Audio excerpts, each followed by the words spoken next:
لا إله إلا الله.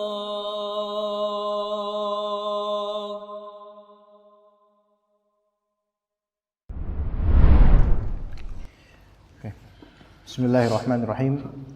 Alhamdulillahi rabbil alamin, wassalatu wassalamu ala sayyidil mursalin wa ala alihi wa sahbihi wa man tabi'ahum bi ihsanin ila yaumiddin. Allahumma inna nas'aluka ilman nafi'a wa rizqan thayyiban wa amalan mutaqabbala. Kita lanjutkan insyaallah kajian kitab Iqtida' As-Sirat Al-Mustaqim yang dicetakkan ana halaman 112, adapun dicetakkan yang ada 2 jilid halaman berapa antum itu? 176. Kita mulai dari perkataan Ibnu Taimiyah rahimahullah, wa qad qala ta'ala nabihi alaihi salatu wassalam lasta minhum fi syai'. Jadi ini adalah ayat yang memang potongan dari ayat yang telah dituturkan sebelumnya oleh Syekhul Islam di halaman-halaman sebelumnya.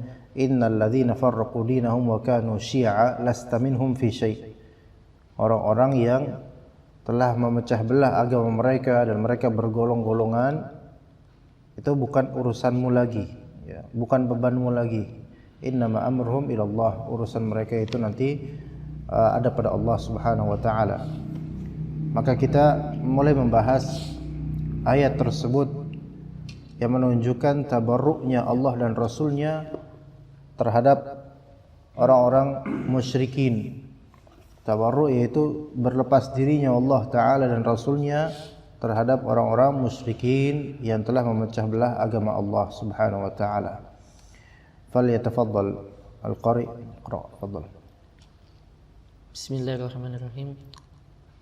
Qala al-musannif rahimahullah, wa qad qala ta'ala li nabiyyi alayhi salatu wassalam lasta minhum fi syai', wa dhalika yaqtadi tabarru'ahu minhum fi jami'il asya', wa man taba ghayrahu fi ba'di umurihi fa huwa minhu fi dhalika al-amr, li'anna qawla al-qa'il ana min hadha wa hadha minni, ay ana min naw'i wa huwa min naw'in, لأن الشخصين لا يتحدان إلا بالنوع، كما في قوله تعالى بعضكم من بعض، وقوله عليه الصلاة والسلام لعلي أنت مني وأنا منك، فقول القائل لست من هذا في شيء، أي لست مشاركا له في شيء، أو لست من هذا في شيء، أي لست مشاركا له في شيء، بل أنا متبرئ من جميع أموره. وإذا كان قد برأه الله رسوله، قد برأ الله رسول كيف di situ qad bara'ahu atau qad bara Allah? قد برأه. وإذا كان قد برأ الله رسوله صلى الله عليه وسلم من جميع أمورهم، فمن كان متبعا للرسول صلى الله عليه وسلم حقيقة كان متبرئا كتبرئه، ومن كان موافقا لهم كان مخالفا للرسول بقدر موافقته لهم، فإن الشخصين المختلفين من كل وجه في دينهما كلما شابهت أحدهما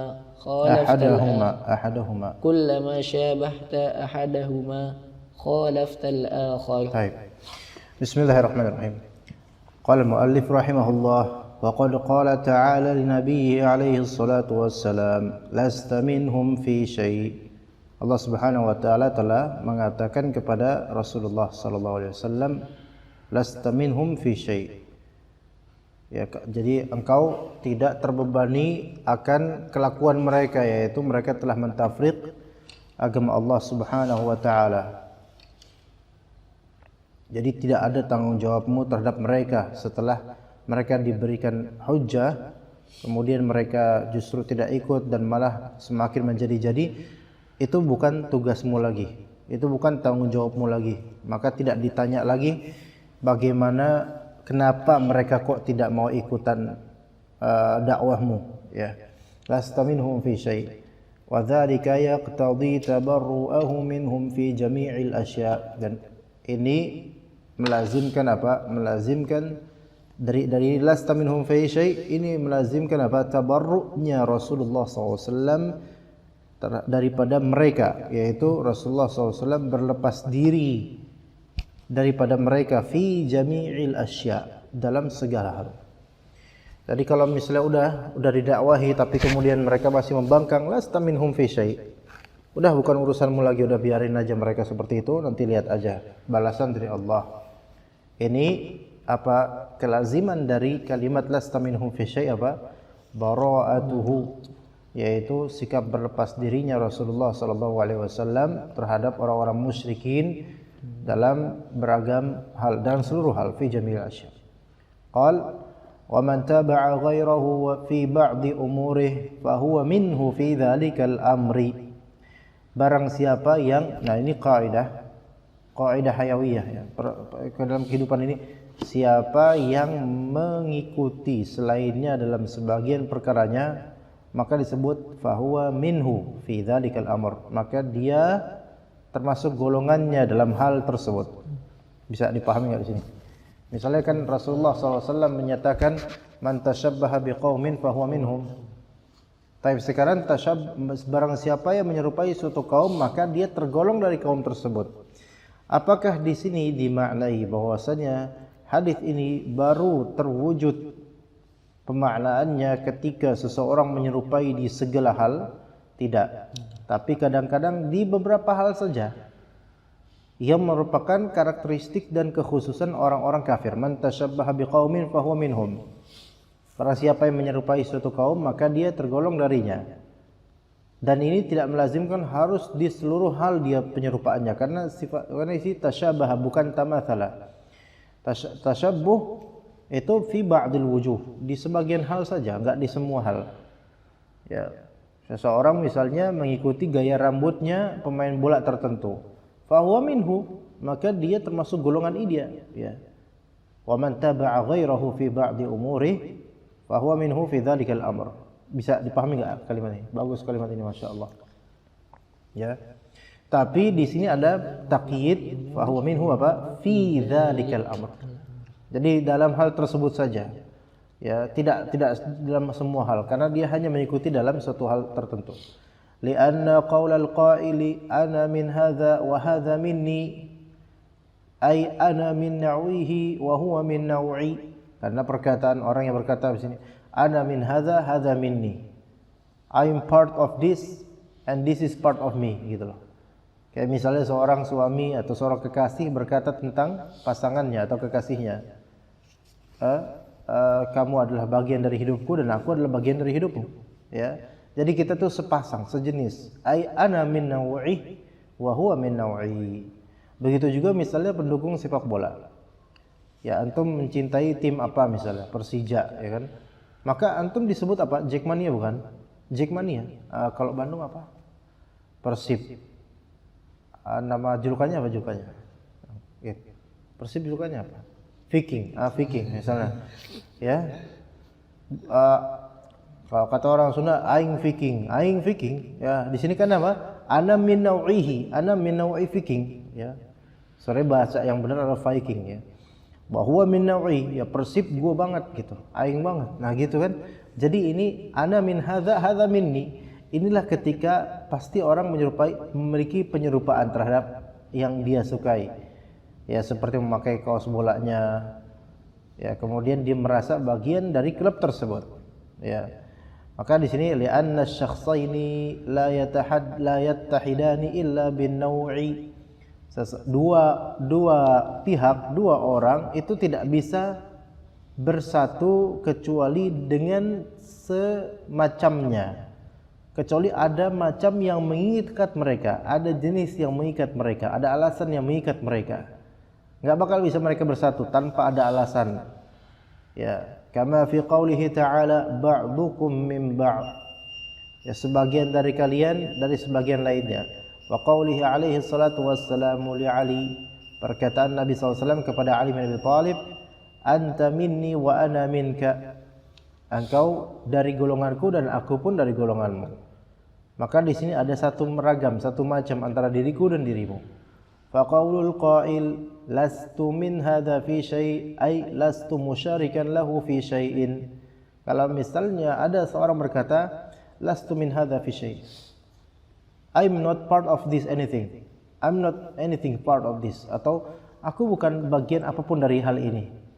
Ini berarti kan ada sisi tabarruk, bukan lepas diri, kan? Iya. Ana enggak ada andil di sini, ya. Ana bukan orang sini, ana enggak ada andil di sini. Ai lastu musyarikan lahu fi syai'.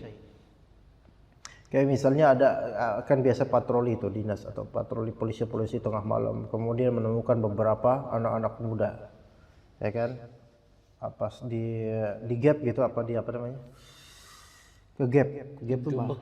Digerebek ya, disuruh kan pada aura-aura cerai berai itu. Kemudian dipungut satu-satu, ada yang di pojok sana, nanti mereka bakal bilang apa? Bukan Pak, saya bukan kayak gitu Pak, saya enggak kayak gitu. Nah ini tabarruk namanya, sikap berlepas diri. Ini sama dengan lastu min hadza fi syai'. Ana enggak ada urusan Pak sama ini Pak, enggak ada urusan. Lastu musyarikan lahu fi syai'. Bal ana mutabarri'un fi min jami'i umurih.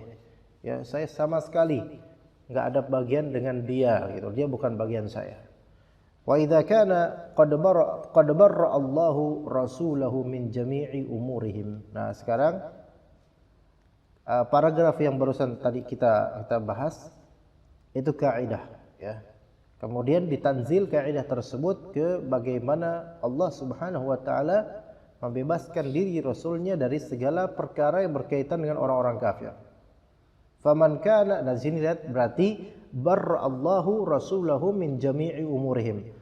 Allah Subhanahu wa taala telah mentabri'ah, telah melepaskan Rasulnya dari segala perkaranya orang-orang kafir, dari urusan ibadah mereka dan kekhususan karakteristik orang-orang kafir.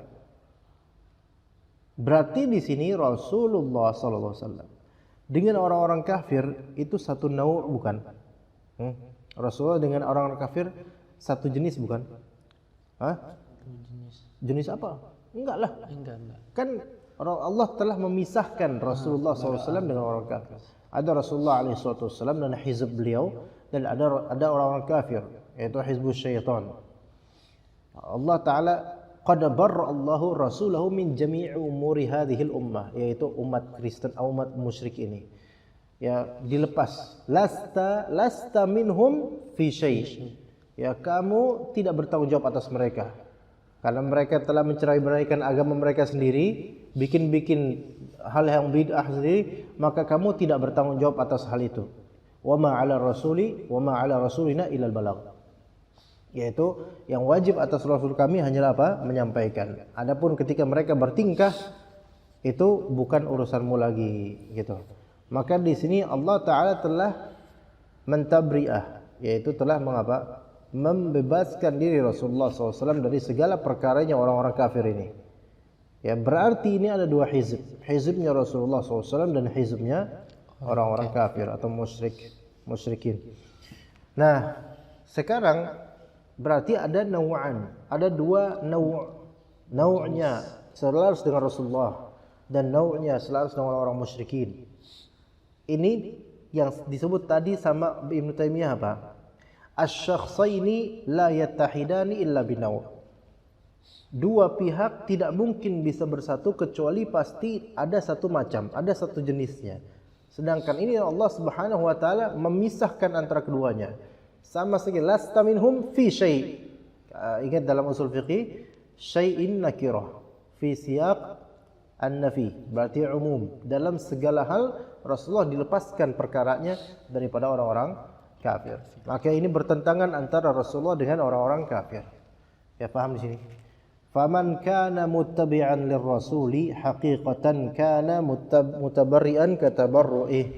Maka barang siapa yang betul-betul secara hakiki mengikuti Rasulullah sallallahu alaihi wasallam, maka pastilah orang tersebut akan berlepas diri sebagaimana berlepasnya Rasulullah SAW terhadap orang-orang kafir.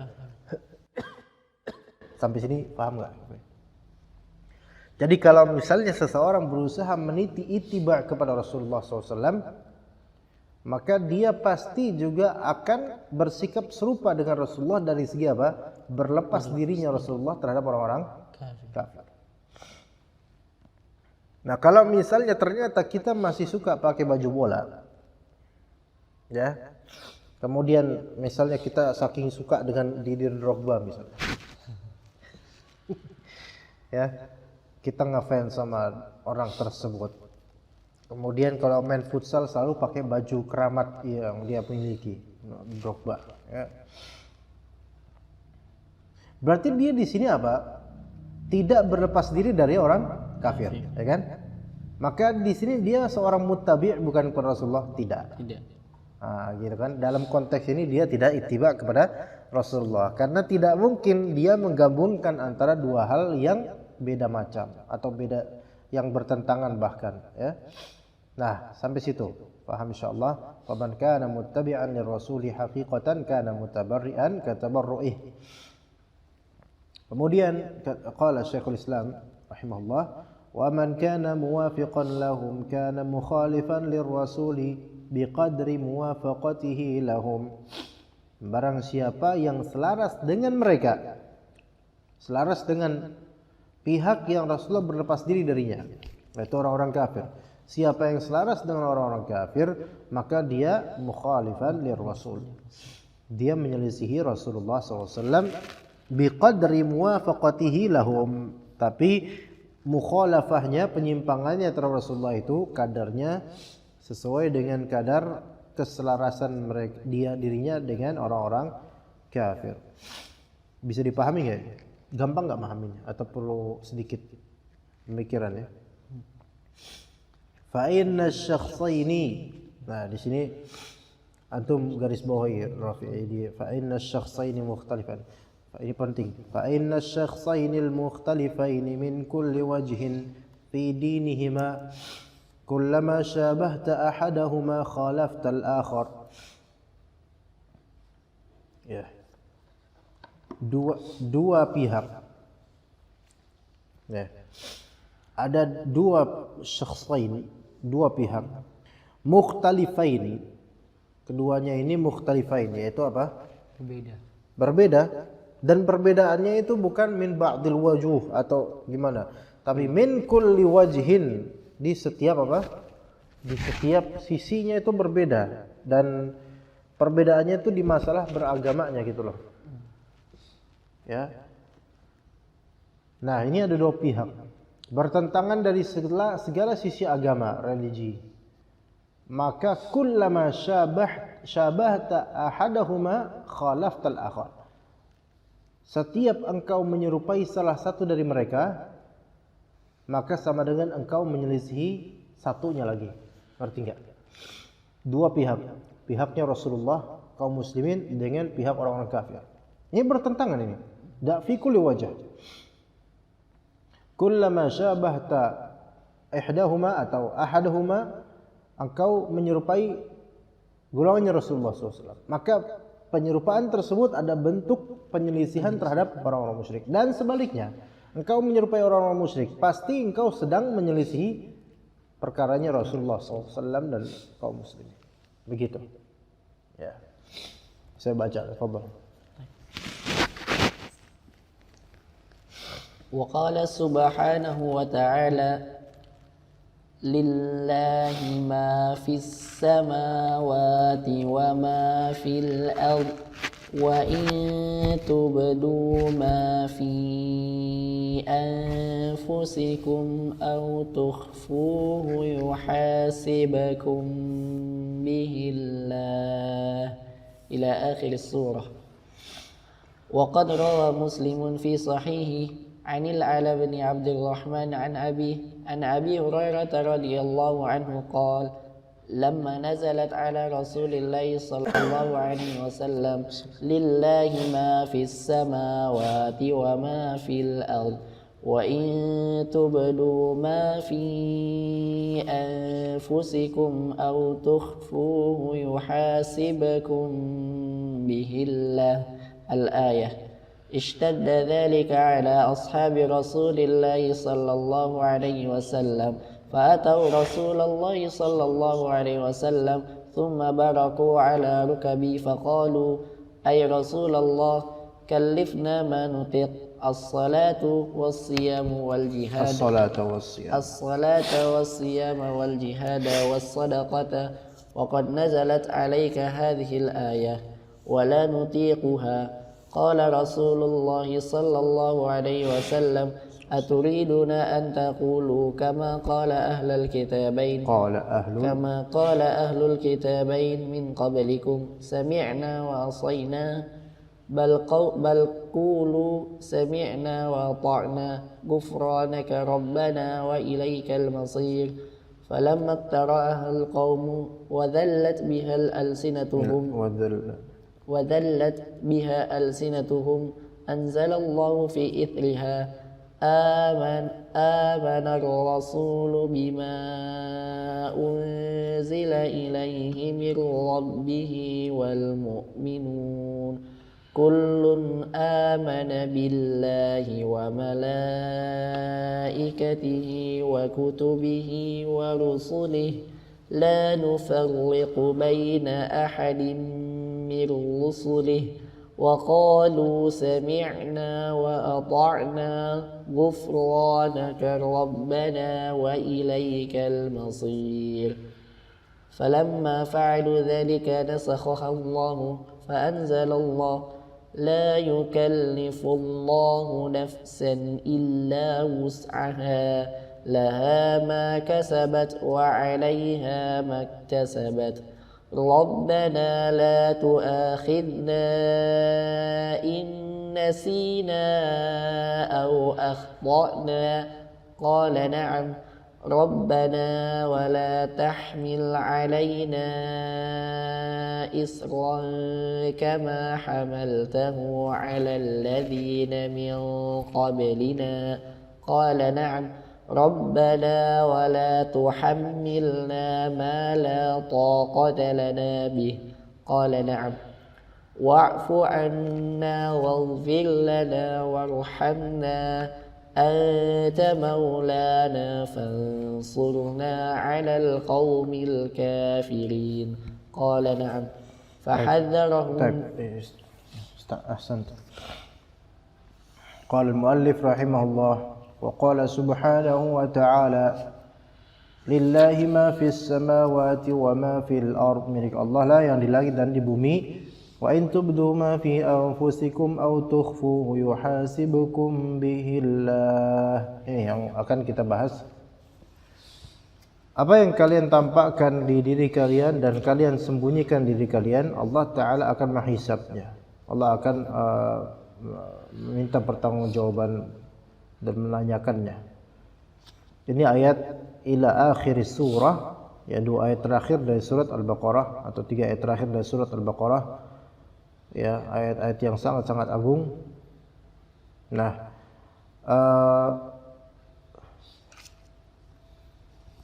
kalimat ini, yaitu ayat ini, menjadikan sebagian dari sahabat Nabi itu berkeberatan, bukan karena ingin melawan takdir, bukan, tetapi karena dalam pandangan mereka tidak akan mampu mereka mempertanggungjawabkan segala yang terjadi pada diri mereka, baik yang tampak maupun yang disembunyikan di hati.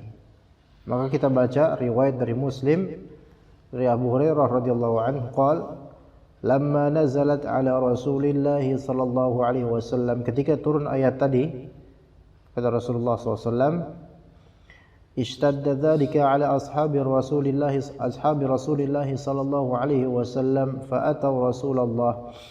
Maka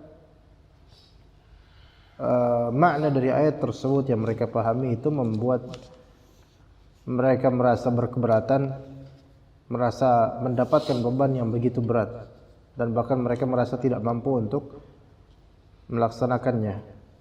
Maka mereka pun fa'atau Rasulullah sallallahu alaihi wasallam. Thumma baraku ala rukab, kemudian mereka bersimpuh di atas lutut, ya. Kayak gimana orang kalau misalnya udah nyerah, give up gitu kan. Datang ke orang yang mereka teladani, dan mereka panutkan gitu, kemudian menjatuhkan lutut mereka ke bumi gitu. Gimana? Kayak orang udah nyerah kan, orang ya jatuh gitu, summa baraku 'ala rukab. Jadi baraka ya beruku itu artinya jatuh gitu. Ya. Maka mereka pun bilang, "Ay Rasulullah, kalifna ma nutiq." Wahai Rasulullah, tolong bebani kami hal-hal yang bisa kami lakukan saja. Seperti as-salat, as-siyam, jihad, sedekah. Wa qad nazalat 'alaika hadhihi al-ayah wa la nutiquha. Telah turun ayat ini, yaitu lillahi ma fis samawati wa fil ardh wa in tubdu ma fi anfusikum aw tukhfuhu yuhasibkum billah. Dan kami enggak kuat ya Rasulullah. Enggak bisa ya Rasul. Gitu. Maka berkata Rasulullah SAW kepada mereka, "Aturiduna an taqulu kama qala ahlul kitabaini min qablikum sami'na wa 'asayna?" Apakah kalian pengen untuk mengucapkan kalimat yang juga pernah dikatakan oleh ahli kitab dari dua versi, Yahudi Nasara, ahli kitabain, orang-orang sebelum kalian? Mereka bilang apa? Terutama Yahudi ya, sami'na wa 'asayna. Kami mendengar dan kami melanggar. Ya, bal qulu, tapi katakanlah sami'na wa ata'na, ghufranaka rabbana wa ilaikal masir. Katakanlah sami'na wa ata'na. Kami mendengar dan kami taat. Ya, kemudian meminta ampun kepada Allah dan menyatakan berpulangnya kita nanti ke Allah Subhanahu wa taala. Oke. Jadi ini kemudian nanti ada apa setelah itu ayat amana rasulu, nanti ada wa qalu sami'na wa ata'na ghufranaka rabbana wa ilaikal masir. Ya. Falamma iqtara'aha al-qaum wa dhallat bihi alsinatuhum, maka ketika kaum itu yaitu para sahabat mulai membaca ayat tadi, menghafal lillahi ma fis samawati wa ma fil ard wa in tubdu ma fi anfusikum aw tukhfuhu yuhasibukum billah, ya fayaghfiru liman yasha, ya dan seterusnya. Itu mulai bisa lisan mulai dzallat, yaitu dzalil, lunak, terlatih. Lisan pun terlatih untuk membaca ayat yang tadi. Tadinya ya ikhwan, ayat 284 Al-Baqarah ini berat di lisan mereka untuk apa? Untuk dihafalkan. Untuk dibaca itu berat. Kenapa? Karena hati mereka berat. Ini menunjukkan bahwasanya betapa mungkinnya seorang sampai dari kalangan sahabat berat untuk menghafal suatu ayat disebabkan masih beratnya hati terhadap ayat tersebut. Paham enggak maksudnya? Lihat gini maksudnya gini. Sahabat mendapatkan ayat ini lillahi ma fis samawati wa ma fil ardi wa in tubdu ma fi anfusikum aw tukhfuhu yuhasibkum billah. Ini ayat yang berat memang. Apa yang kalian tampakkan dan apa yang tidak kalian tampakkan itu semua akan dihisab oleh Allah Subhanahu wa taala. Berat enggak? Berat. Karena berpikir nanti hari kiamat saya dihisab di semua hal gitu loh. Sampai niat-niat saya dan waduh, gimana nih gitu. Ini saya enggak kuat nih yang kayak gini nih gitu.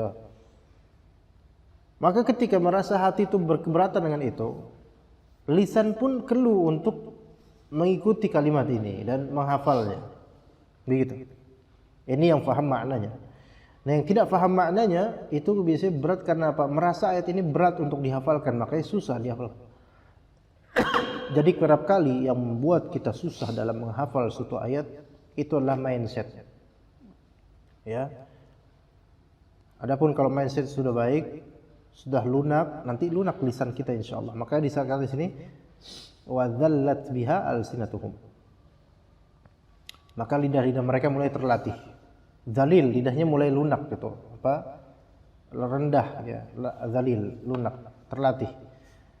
Nah, anzalallahu biha fi ithriha. Setelah mereka mulai membaca dan terlatih membaca itu, Allah pun menurunkan fi ithriha, yaitu setelah ayat tadi 284, baru kemudian setelah 284 mereka sudah mulai bisa membacanya dan mulai bisa menerimanya, maka turunlah ayat 285 dari surat Al-Baqarah. Apa kata Rabb kita Azza wa Jal? Amana ar-rasulu bima unzila ilaihi min rabbih wal mu'minun. Para rasul dan kaum mukminin mereka beriman kepada apa yang diturunkan kepada rasul dari Rabbnya rasul. Kullun amana billahi wa malaikatihi wa kutubihi wa rusulihi, ya. Ini jelas, la nufarriqu baina ahadin min rusulih. Tidak membeda-bedakan antara seorang pun dari rasulnya. Ini sebagai bentuk atau sikap membedakan diri dari karakter orang-orang Yahudi dan Nasara. Yahudi membeda-bedakan para rasul. Nasara juga membedakan para rasul.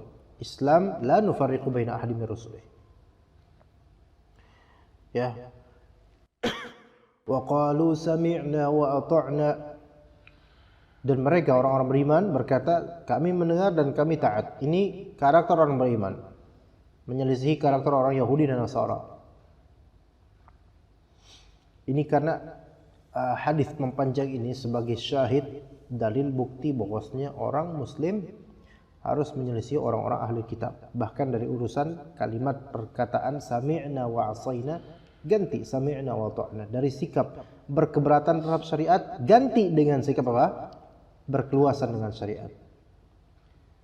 Qalu sami'na wa ata'na wa qalu sami'na wa ata'na ghufranaka rabbana wa ilaikal masir. Minta ampun kepada Allah dan kami akan kembali kepada Engkau ya Allah. Falamma fa'alu dzalika nasakhaha Allah. Setelah mereka melakukan hal tersebut, yaitu bisa mengucapkan ayat-ayat ini dan melakukan perkataan-perkataan ini, yaitu berkata sami'na wa ata'na ghufranaka rabbana wa ilaikal masir, fa anzalallahu, maka Allah Subhanahu wa taala pun menurunkan ayat berikutnya, ayat terakhir dari Al-Baqarah. La yukallifullahu nafsan illa wus'aha. Jadi nasakhaha Allah taala kemudian menghapus, yaitu menghapus hal-hal yang tidak dimampu oleh kaum muslimin. Maka Allah Ta'ala nyatakan la yukallifullahu nafsan illa wus'aha. Allah Ta'ala tidak membebani suatu jiwa kecuali semampunya dia. Nah, di sini pernyataan untuk mendinginkan suasana hati kaum muslimin yang tadinya sempat merasa bahwasannya mereka akan dibebani sesuatu yang tidak mereka mampu. Antum kalau misalnya kan kerja di toko, dibebani oleh bos antum sesuatu yang pertama, antum tidak punya ilmu tentangnya. Kedua, antum melihat itu tidak akan mungkin antum melakukan dalam target waktu segitu gitu. Contoh, bos antum bilang ke antum bahwa saya dalam waktu 1 bulan ini antum harus berhasil menjual 100 karton kurma. Antum mikir, gimana? Sekarang Dzulqa'dah, Ramadan masih panjang, disuruh jual 100 karton kurma, mungkin nggak? 100 karton kurma, mungkin? Mungkin. Ya udah jangan itu deh. 500 karton. Nggak ada stoknya. Iya kan? Nggak ada stoknya, dapat kurma dari mana? Produksi Cianjur. Kan nggak dapat kan? Nah, antum menilai itu la nutiq gitu kan? Maka antum bilang ke bos antum, wahai bos, kalifna ma nutiq, ya kan? Berikan kami beban yang kami bisa lakukan. Yang nggak bisa ya tolong jangan gitu. Maka ibaratnya seperti itu. La yukallifullahu nafsan illa wus'aha. Maka Allah Ta'ala kemudian menjadikan apa-apa yang menjadi kegunaan mereka menjadi cair. Yang Allah bebani itu adalah yang semampu dia. Laha ma kasabat wa 'alaiha ma iktasabat rabbana la tu'akhidna. Kemudian di sini mulai Allah Subhanahu wa taala menurunkan di ayat ini dengan kalimat-kalimat doa.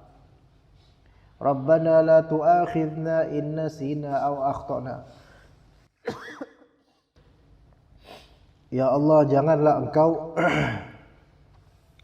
engkau hukum kami jika kami lupa atau kami akhtana. Akhta itu berbuat salah tapi nggak disengaja. Itu dari akhta. Ya. Akhta yukhti'u itu berbuat salah tanpa sengaja, seperti itu. Qal na'am. Siapa yang berkata na'am di sini? Allah Subhanahu wa taala. Maka ketika manusia berkata Rabbana la tu'akhirna in nasina aw akhtana. Ya Allah, janganlah Engkau hukum kami terhadap apa yang kami lupakan dan kami lalaikan. Maka kata Allah, ya, na'am. Na'am di sini apa maksudnya? Allah menjawab doa tersebut, iya. Allah tidak akan menghukum orang-orang yang sedang lupa atau lalai. Rabbana wa la tahmil 'alaina isran kama hamaltahu 'alal ladzina min qablina. Wahai Rabb kami, janganlah Engkau bebankan, la tahmil 'alaina, jangan Engkau bebankan atas kami isra. Isra ini beban yang berat. Kama hamaltahu 'alal ladzina min qablina, sebagaimana Engkau bebankan orang-orang sebelum kami. Orang-orang sebelum kita kaum muslimin itu syariatnya berat. Salat 50 kali sehari. Antum kita 5 kali sehari aja udah kayak gini gitu kan. Kadang bolong jemaah gitu ya. Ya dulu bahkan bertaubat dari kesyirikan dengan cara faqtulu anfusakum. Yaitu dengan cara membunuh jiwa-jiwa. Faqtul anfusakum ini dengan cara di antara pandangan ulama, gambaran yang ulama berikan, yaitu ya mereka yang menyembah patung lembu sebelumnya di kalangan Bani Israel, itu mereka diperintahkan untuk saling membunuh satu sama lain sampai tuntas mati. Itu cara taubatnya. Sekarang taubat dari kesyirikan cukup dia beristighfar. Kalau misalnya syirik mengeluarkan dari Islam, ya maka dia cukup bertaubat dan tidak mengulangi perbuatan tersebut. Begitu juga dengan syirik kecil, tapi dahulu tidak. Ya, maka di sini la tahmil 'alaina isran kama hamaltahu 'alal ladzina min qablina. Kemudian qala na'am, Allah kemudian berkata na'am. Rabbana wa la tuhammilna ma la taqata lana bih. Wahai Rabb kami, jangan Engkau bebankan kepada kami, pikulkan kepada kami hal yang tidak kami mampu. Maka berkata, na'am. Wa'fu 'anna waghfir lana warhamna anta maulana fansurna 'alal qaumil kafirin. Nah, di sini minta ampun, minta maafan, minta rahmat dan minta pertolongan. Maka kata Allah, na'am. Baik.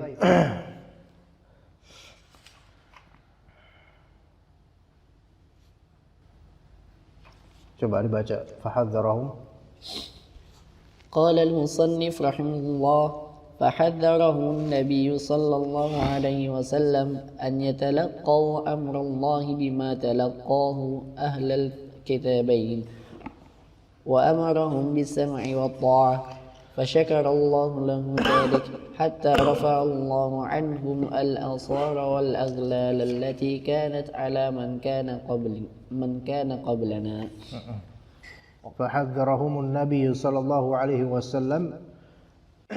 Nabi SAW memberikan peringatan kepada mereka an yatalaqau amrallahi bima talaqahu ahlul kitabain. Maka diperingatkan mereka jangan sampai yatalaqau, yaitu mempertemukan perintah Allah atau mereka menghadapi perintah Allah sebagaimana ahlul kitab menghadapi perintah Allah. Jadi ketika mereka mendapatkan perintah Allah, yaitu ahli kitab ketika mendapatkan perintah Allah, mereka berkeberatan dan berkata sami'na wa 'asaina. Tapi orang-orang beriman enggak boleh seperti itu. Maka syahid di sini kita kan sedang membahas tentang musyabahatul kuffar, menyerupai orang-orang kafir. Dan menyerupai orang-orang kafir itu babnya sangat luas. Di antara babnya adalah dalam urusan menerima syariat Allah Subhanahu wa taala. Dan di zaman sekarang yang namanya menerima apa yang Allah dan Rasulnya syariatkan itu banyak dilanggar oleh kaum muslimin. Ya, terutama artis, YouTuber dan seterusnya. Kalau mereka dibilang ini haram, nggak terima mereka. Ya. Jadi ketika ada perintah Allah dan Rasulnya, kelas sami'na wa ta'na, walaupun berkeberatan di hati tapi tetap harus sami'na wa ta'na. Jangan seperti apa? Orang-orang ahli kitab. Begitu. Makanya kalau antum melihat artis-artis atau YouTuber-YouTuber mainstream, terutama di Indonesia, itu ketika mereka mau condong ke agama, mereka nggak bakal belajar kepada Ustadz Salafi. Kenapa?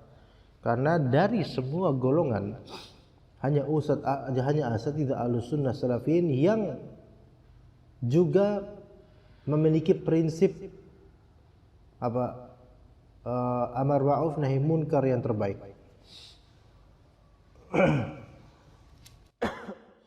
Adapun golongan lain banyak dari mereka hanya amar ma'ruf saja. Itu pun kadang-kadang ma'ruf sesuai dengan hawa nafsu, bukan sesuai dengan syariat Allah.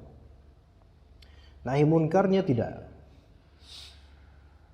Sekarang beberapa YouTuber atau artis mereka di bidang musik. Apakah mereka hijrah dari musik? Enggak. Bahkan mereka kemudian memblending musik itu dengan religi, yang akhirnya terjadilah kebid'ahan. Nah, ustadz-ustadz yang diundang oleh mereka adalah ustadz-ustadz yang tidak menahi munkarkan kemungkaran musik tersebut. Seperti itu. Kenapa? Karena dari orang-orang ini, yaitu artis-artis itu atau YouTuber ini, ada sisi keserupaan mereka terhadap sikap ahlul kitab, terhadap syariat Allah Subhanahu wa taala. Kalau misalnya kita bilang ke mereka, ya akhi, dunia keartisan itu penuh hal yang kotor, tinggalkan dunia keartisan, tinggalkan pamoritas seperti ini. Tinggalkan glamoritas seperti itu. Kemudian jangan jadikan orang-orang miskin konten. Jangan buat orang itu suka meminta-minta. Ya kan? Kan ada sekarang kayak gitu kan? Jadi membuat mental orang-orang Indonesia itu apa? Tukang minta-minta. Tukang pengen diberi, bukan pengen memberi. Dan menjadikan dirinya atau channelnya atau keluarganya atau timnya itu sebagai orang yang Masya Allah dermawan, yang harus dicari, yang gitu. Ya, ini membuat mental buruk pada orang-orang. Kemudian musik, perdebatan dan seterusnya. Kalau kita bilang semua itu haram, mereka nggak bakal mau mendengar hal seperti ini. Walaupun kita ucapkan dalil demi dalil. Maka menentang dalil dan menentang perintah Allah dan Rasulnya itu adalah karakteristik ahlul kitab. Dan kalau kita kayak gitu tingkahnya, berarti kita ada keserupaan terhadap ahlul kitab. Qala muallif rahimahullah wa amarahum bisam'i wa ta'ah. Ya, memerintahkan mereka untuk sama, mendengar dan taat. Fasyakarallahu lahum dzalik. Maka Allah Subhanahu wa taala mensyukuri mereka yang mau mendengar dan taat. Hatta rafa'allahu anhumul asara wal aghlal allati kanat 'ala man kana qablana. Sampai kemudian Allah Subhanahu wa taala mencabut dari mereka beban dan belenggu yang ada pada orang sebelum kita. Paham enggak ikhwan di sini? Penyebab Allah Subhanahu wa taala memudahkan syariat umat ini adalah apa? Karena sami'na wa ta'na. Mafhum mukhalafahnya adalah penyebab beratnya syariat orang-orang sebelum syariat Muhammadiyah. Penyebabnya adalah mereka tidak berkata sami'na wa ta'na. Mereka berkata sami'na wa ta'na. Mereka tidak mau dengar. Bisa difahami mafhum muwafaqah sekarang dengan ini. Orang yang mendengar ayat Allah, hadis Rasul, kemudian taat, maka Allah akan mudahkan hidup dia. Ya, Allah akan lepas asar dan aghlal. Asar itu beban hidup dan juga aghlal, belenggu-belenggu. Dan orang yang ketika mendengar halal dan haram dari ayat dan hadis dan kemudian tidak sesuai hawa nafsunya dan ditolak, maka justru itu karakter orang-orang ahlul kitab zaman dahulu, dan itulah penyebab mereka itu dulu tersiksa dan terberatkan dengan syariat Allah Subhanahu wa taala. Ya, begitu. Nah, sekarang kadang-kadang kan kita melihat syariat Allah ini berat sekali. Itu berat ketika memang hati kita enggak nerima. Coba sekarang antum tadi sholat subuh kan berjamaah ya, antum gimana? Sholat subuh. Sini. Masih hijau antum? Masjid putih. Dekat Rumah Kalisari. Ada kulihal. Sekarang berat nggak sholat subuh bagi banyak orang? Masya Allah berat banget. Tapi bagi kita, alhamdulillah yang Allah Ta'ala berhidayah dan semoga Allah berhidayah kepada kaum muslimin, itu sholat subuh malah ajib, enak sekali. Malah senikmat-nikmat sholat berjamaah, sholat subuh masih enak lah pemandangannya gitu. Jadi beban itu akan dilepas oleh Allah ketika kita sudah menerimanya. Tapi ketika kita, sebagaimana menerima takdir juga, menerima apa yang Allah takdirkan dan apa yang Allah berikan kepada kita, itu akan melepas beban kita gitu loh, dan belenggu itu. Tapi kalau kita udah kurang terima dengan apa yang Allah berikan, misalnya berupa istri, berupa anak, berupa kitab atau berupa ilmu, kok saya hanya segini ya, kok nanya kayak seperti itu, mempertanyakan Allah, maka yang akan Allah berikan justru adalah asar dan aghlal, yaitu beban dan juga belenggu, dan itulah yang terwujudkan pada orang-orang ahlu kitab. Jadi kedatangan Islam ini justru untuk membuka semua itu dan memudahkan. Bahkan pada asalnya kalau antum tahu, Nabi Isa alaihissalam Allah utus itu untuk apa? Menghalalkan apa yang tadinya Allah haramkan. Jadi tadi syariat sebelumnya sejak Nabi Musa diharamkan beberapa makanan. Nah, maka kata Nabi Isa alaihissalam, maka aku di sini diutus untuk menghalalkan beberapa hal yang Allah Ta'ala haramkan atas kalian.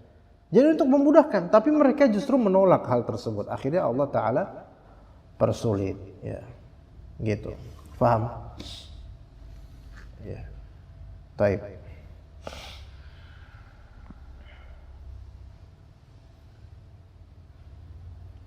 Baca lagi. قال المصنف رحمه الله وقال الله في صفاته صلى الله عليه وسلم ويضع عنهم إصرهم والأغلال التي كانت عليهم فأخبر الله سبحانه أن رسوله عليه الصلاة والسلام يضع الآثار والأغلال التي كانت على أهل الكتاب ولما دعا المؤمنون بذلك أخبر الرسول أنه قد استجاب دعاءهم وهذا وإن كان رفعا للإيجاب والتحريم فإن الله يحب أن يؤخذ برخصه كما يكره أن تؤتى معصيته قد صح ذلك عن النبي صلى الله عليه وسلم. استمر.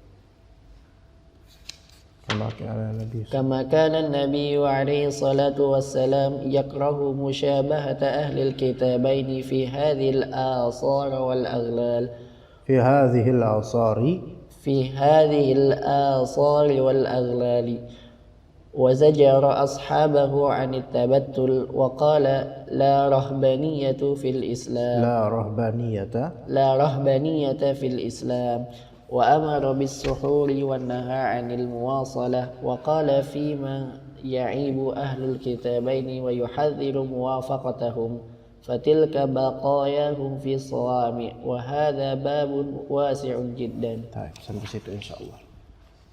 Allah Ta'ala berkata tentang sifatnya Rasulullah SAW itu wa yad'u anhum yasrahum wal aghlal allati kanat alaihim. Jadi kedatangan Rasulullah SAW justru apa? Memudahkan kaum muslimin dan orang-orang seluruhnya. Yadha' di sini artinya yarfa', yaitu menghilangkan isr, ya. Ya, seperti wad'ul jizyah itu artinya adalah menghilangkan jizyah upeti. Wad'ul isr wal aghlal yaitu menghilangkan beban dan belenggu yang dulu mereka memilikinya. Ya begitu. Jadi sebenarnya kedatangan Rasulullah SAW ini sudah diketahui oleh ahli kitab bahwasanya dia akan memudahkan urusan mereka di dunia dan juga akhirat. Tetapi karena Muhammad bin Abdullah ini justru datang dari orang Arab, maka mereka enggak mau ikutan. Auzubillah dari ta'assub. Walamma da'al mu'minuna bidzalika akhbara ar-rasul annahu qad istajaba du'aahum. Jadi ketika orang-orang mukminin mereka berdoa seperti doa di akhir surat Al-Baqarah, maka Rasulullah kabarkan bahwasanya Allah telah menjawab doa-doa mereka itu. Itu doa yang setiap sebelum tidur dianjurkan untuk kita baca itu ya. Wa hadza wa in kana raf'an al-ijab wa tahrim fa inna Allah yuhibbu an yu'khadha bi rukhasihi kama yakrahu an tu'ta ma'siyatuh. Ya, di sini raf'an ya menghilangkan pengwajiban dan pengharaman ya dalam hal tersebut, yaitu beberapa hal yang diwajibkan tidak diwajibkan lagi, beberapa hal yang diharamkan tidak diharamkan lagi. Itu datanglah syariat Islam ya dengan itu. Itu sudah enak kan ya. Jadi sesuatu yang tadi diwajibkan di kalangan Bani Israel seperti sholat 50 kali sehari, Masya Allah. Sekarang enggak sampai segitu. Kemudian yang tadi diharamkan seperti lemak-lemak binatang tertentu, sekarang enggak diharamkan. Ini memudahkan enggak? Memudahkan. Ya, memudahkan sekali. Udah gitu, fa innallaha yuhibbu an yu'khadha bi rukhasihi. Allah Ta'ala itu senang ketika rukhsah yang Allah berikan itu dilakukan oleh hambanya. Ya misalnya ketika lagi safar, antum enggak wajib puasa, ya kan? Tapi pas lagi safar enggak wajib puasa. Enggak wajib puasa hatta antum sehat. Hatta antum ke Kuningan, Kuningan. Atau ke Subang lebih dekat kan? Tapi itu safar kan termasuk ya, 70 km lebih kan, 80 km lebih lah ya. Hatta antum sehat, hatta antum naik bis eksekutif, enggak wajib sekarang safar. Dan bahkan itu rukhsah. Antum kalau berukhsah, fadhal ambil rukhsahnya. Kama yakrahu an tu'ta ma'siyatuh. Jadi saking agungnya rukhsah tersebut sampai disejajarkan sebagaimana Allah Ta'ala enggak suka kalau maksiatnya dilakukan. Jadi seperti seolah-olah rukhsah ini hampir menjadi keharusan gitu loh. Saking Allah Ta'ala suka ketika umat ini mengambil kemurahan dari Allah Subhanahu wa Ta'ala. Qad sahha dzalika 'an Nabi sallallahu alaihi wasallam. Jadi syariat sekarang ini sudah memudahkan ya kawan. Ketika antum sekarang menancapkan diri di ilmu syar'i, ketahuilah hidup antum itu semakin mudah. Apalagi dengan akidah sunniyah, ahlu sunnah wal jamaah. Masya Allah. Ya, sekarang ana lihat di antara kita bertiga nih ya, ana antum. Semua dari kita berdagang. Antum alhamdulillah, antum juga berdagang walaupun dalam posisi pegawai tapi tetap kan antum sebagai pedagang. Antum memiliki wilayah namanya, yaitu otoritas berdagang. Anda juga alhamdulillah. Sekarang kita tidak dibebani dalam perdagangan ini sesuatu yang tidak kita mampu. Dan kemudian dibekali oleh Allah dan Rasulnya melalui Al-Quran dan Sunnah dan juga kemudian kalam ulama akidah tentang rezeki. Tapi sekarang ketika antum melihat orang-orang yang letih berdagang bolak-balik kemana-mana dan mereka tidak memiliki akidah yang benar tentang rezeki, antum akan mendapatkan mereka orang-orang yang paling terbebani dengan hidup mereka. Begitu juga orang-orang yang pakai jimat, antum akan mendapatkan mereka adalah orang yang paling tersiksa dengan kelakuan mereka sendiri, dengan rusaknya akidah mereka. Maka ketika kita menuntut ilmu syar'i untuk mereguknya dan merealisasikan di kehidupan kita, wallahi itu justru memudahkan kehidupan kita dan melenggangkan seolah-olah nafas kita yang tadinya itu kena flu kemudian normal kembali. Enak, Islam ini enak, Masya Allah. Maka jangan merasa berkeberatan dengan ilmu syar'i kecuali yang memang ilmu yang sangat berat ya. Tapi ilmu ini, ayat-ayat ini, hadis-hadis ini, faedah-faedah ini semua untuk mempermudah kehidupan kita dunia, barzakh dan juga akhirat. Baik, kita lanjutkan. Kama kana an-nabiy sallallahu alaihi wasallam yakrahu musyabahata ahli al-kitabain fi hadhihi al-asar wal aghlal. Nabi enggak suka dengan penyerupaan ahli kitab, menyerupai ahli kitab dalam hal asar, yaitu beban-beban dan juga belenggu-belenggu. Ana ulang, begitu pula tadi kan udah Allah gampangkan yang wajib tidak lagi wajib, yang haram tidak lagi haram.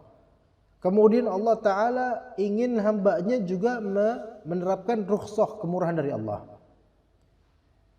Udah gitu Nabi SAW tidak suka ada orang dari kita menyerupai bebannya, menyerupai kelakuan orang-orang ahli kitab dalam urusan beban dan juga belenggu. Dan wa zajara ashabahu 'anit tabattul. Ya, memperingatkan sahabatnya daripada tabatul. Apa tabatul? Tabatul itu tidak nikah secara permanen. Ya, di sini apa di sini? Tabatul al-inqita' 'anid dunya li ibadatillah. Yaitu mendekamkan diri daripada dunia demi ibadah kepada Allah. Tidak mau menikah, tidak mau ini, udahlah, penting saya diam aja di goa gitu, enggak. Kayak sufi. Hah? Kayak sufi. Iya, sufi.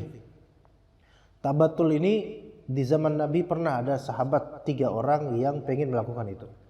Aku akan puasa seterusnya, aku akan sholat seterusnya. Nah, tabatul ini lebih condong biasanya untuk orang yang tidak mau nikah karena ingin beribadah. Maksudnya tidak mau menikah karena ingin mendekam di rumah Allah gitu aja. Ini tabatul. Dan hal seperti ini ada dulu di zaman ahli kitab. Iya, ada dulu. Di dalam syariat Islam ini nggak boleh seperti ini. Nabi SAW melarang hal seperti ini. Ada beberapa ulama yang memang mereka tidak menikah, tapi mereka tidak menikah itu bukan karena sengaja mereka nggak mau nikah, bukan. Seperti Syekhul Islam Ibnu Taimiyah. Karena udah terlalu sibuk dengan tulisan dan jihad. Baik jihad lisan, jihad tulisan dan jihad pedang. Ya. Begitu. Nah, tapi sebagian sufi ada yang seperti itu ya. Tabatul. Waqal, kemudian kata Nabi SAW, la rohbaniyata fil Islam. Tidak ada kerahiban dalam Islam. Karena kerahiban itu prinsipnya tabatul. Yaitu inqita' 'anid dunya lil ibadah. Itu rohbaniyah. Sedangkan kita ya ikhwan, fasiru fil ardi.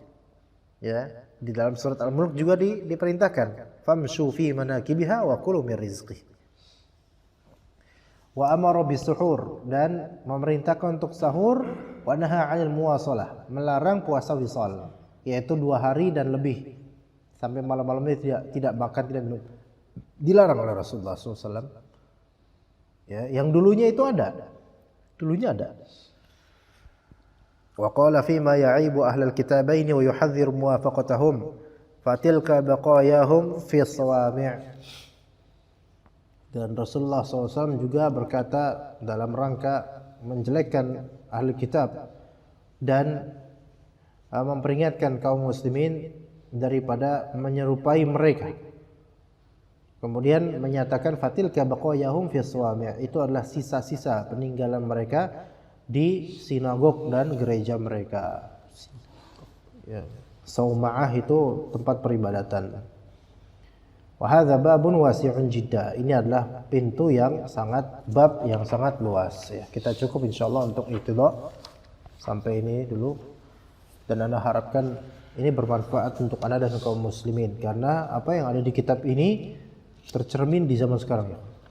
Zaman di mana keterbukaan yang luar biasa, dan ternyata semua keterbukaan ini dan segala furu'nya itu sebenarnya dalam Islam ada obatnya. Ya. Untuk kajian kedua kita cukup sini. Wassallallahu ala nabiyina Muhammad wa ala alihi wa sahbihi ajma'in.